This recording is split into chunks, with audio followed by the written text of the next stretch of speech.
Can we download songs on Spotify without premium? Hello guys, this is Atticus and welcome back to another tutorial video. In today's video we'll try to figure out if we can download songs on Spotify without premium. So without any further ado, let's dive right into it.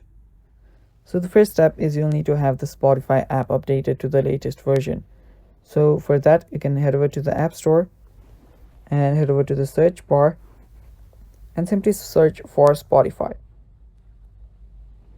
After you search for Spotify, if you see an update button instead of the open button, tap on update to update Spotify.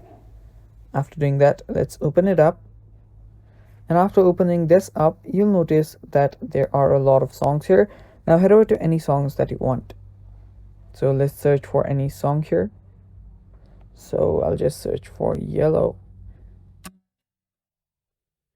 After you search for a song, you will need to see that you cannot actually download it directly from here. What you'll need to do is you'll actually tap on the three dots right beside the song, and then you'll need to add it to a playlist.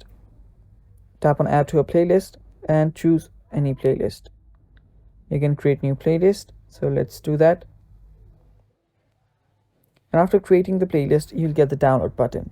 Now this download button only appears when you have the premium. You can actually also create a playlist only when you're in the premium mode. So without having the premium, you won't be getting this option. Hence, you will not be able to download songs on Spotify without premium. And that's basically it, guys. Thanks for watching. Stay tuned for more and bye-bye.